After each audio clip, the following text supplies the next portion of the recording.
श्री परमात्मने नमः। अध्याय भक्तों को भगवान के दर्शन। जिस समय भगवान ने अपने बड़े भाई बलदेव जी के साथ कंस के सभा मंडप में प्रवेश किया, उस समय रंग मंडप में उपस्थित सभी लोगों को उनकी भावना के अनुसार भगवान ने विभिन्न रूप दिखाई दिए।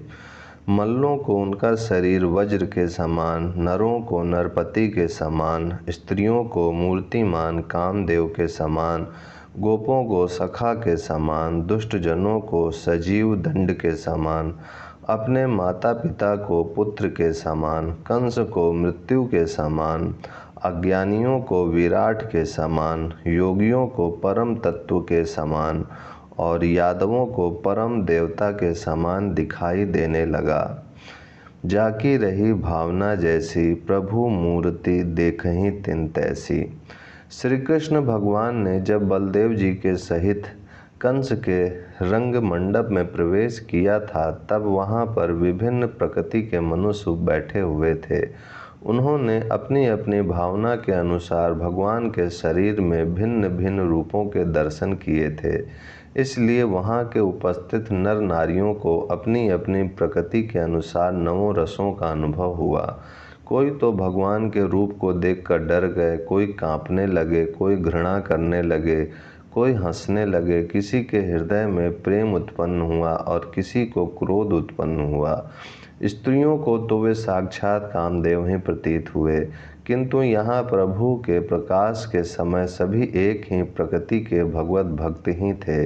इसीलिए प्रभु के महाभाव से सभी को समान भाव से आनंद ही हुआ।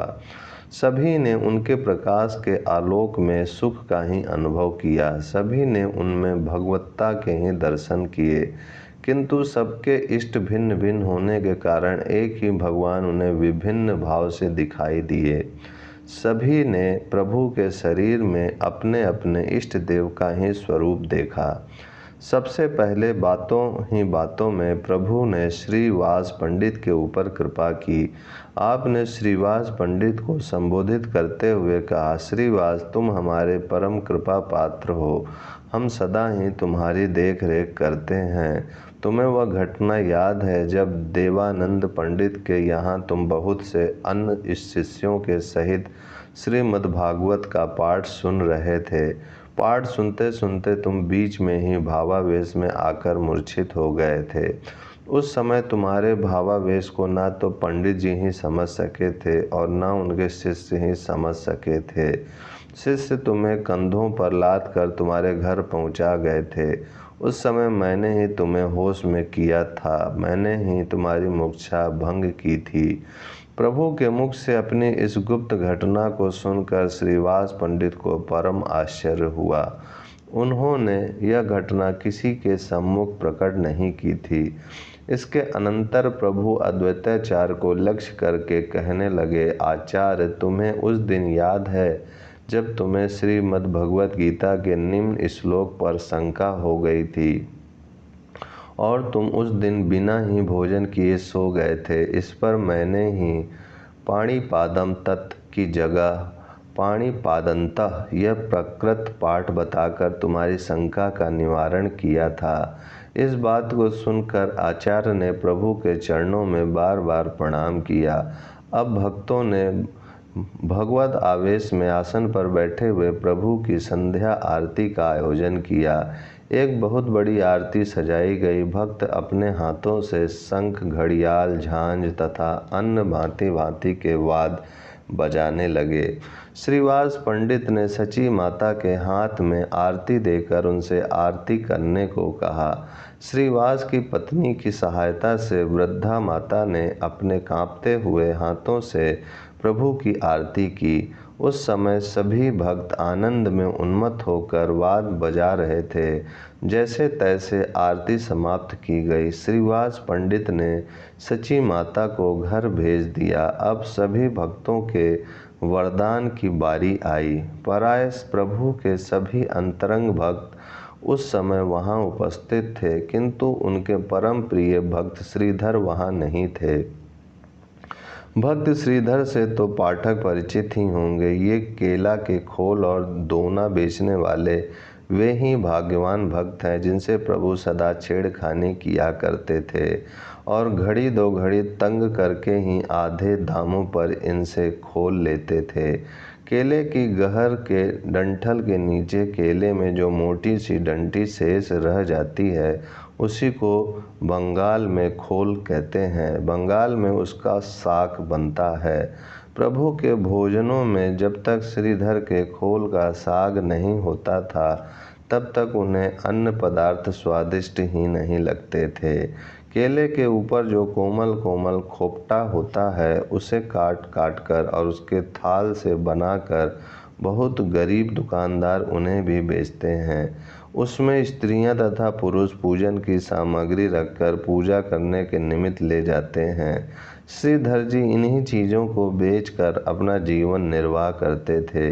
इनसे जो आमदनी हो जाती उसमें से आधी से तो पूजन, देव पूजन तथा गंगा पूजन आदि करते और आधी से जिस किसी प्रकार पेट भरते। दिन रात ये ऊंच स्वर से हरि नाम कीर्तन करते रहते। इसीलिए इनके पास में रहने वाले मनुष्य इनसे बहुत ही नाराज रहते। उनका कहना था कि यह बूढ़ा रात्रि में किसी को सोने ही नहीं देता। इस गरीब दुकानदार की सभी उपेक्षा करते हैं, कोई भी इन्हें भक्त नहीं समझता। किंतु प्रभु का इन पर हार्दिक स्नेह था। वे इनकी भगवत भक्ति को जानते थे, इसीलिए उन्होंने भगवत भाव में भी इन्हें स्मरण किया। श्रीधर का घर बहुत दूर नगर के दूसरे कोने पर था। सुनते ही 4-5 भक्त दौड़े गए। उस समय श्रीधर आनंद में पड़े हुए श्री हरि के मधुर नामों का संकीर्तन कर रहे थे। लोगों ने जाकर किवाड़ खटखटाए। श्री कृष्ण गोविंद हरे मुरारे, हे नाथ नारायण वासुदेव कहते कहते ही इन्होंने कहा, कौन है? भक्तों ने जल्दी से कहा, किवाड़ तो खोलो, तब स्वयं ही पता चल जाएगा कि कौन है। जल्दी से किवाड़ तो खोलो। यह सुनकर श्रीधर ने किवाड़ खोले और बड़ी ही नम्रता के साथ भक्तों से आने का कारण पूछा। भक्तों ने जल्दी से कहा, प्रभु ने तुम्हें स्मरण किया है, चलो जल्दी चलो। हम दीनहीन कंगालों को प्रभु ने स्मरण किया है। यह सुनते ही श्रीधर मारे प्रेम के बेसुध हो गए। वे हाय कहकर एकदम धड़ाम से पृथ्वी पर गिर पड़े। उन्हें शरीर की सुध बुध भी ना रही। भक्तों ने सोचा यह तो एक नई आफत आई, किंतु प्रभु की आज्ञा तो पूर्ण करनी ही है। भक्तों ने मूर्छित श्रीधर को कंधों पर उठा लिया और उसी दशा में उन्हें प्रभु के पास लाए। श्रीधर अभी तक अचेतन दशा ही में थे। प्रभु ने अपने कोमल कर कमलों से उनका स्पर्श किया। प्रभु का स्पर्श पाते ही श्रीधर चैतन्य हो गए। श्रीधर को चैतन्य देखकर प्रभु उनसे कहने लगे, श्रीधर तुम हमारे रूप के दर्शन करो, तुम्हारी इतने दिनों की मनोकामना पूर्ण हुई। श्रीधर ने रोते रोते प्रभु के तेजोमय रूप के दर्शन किए। फिर प्रभु ने उन्हें स्तुति करने की आज्ञा दी। ओम शांति शांति शांति।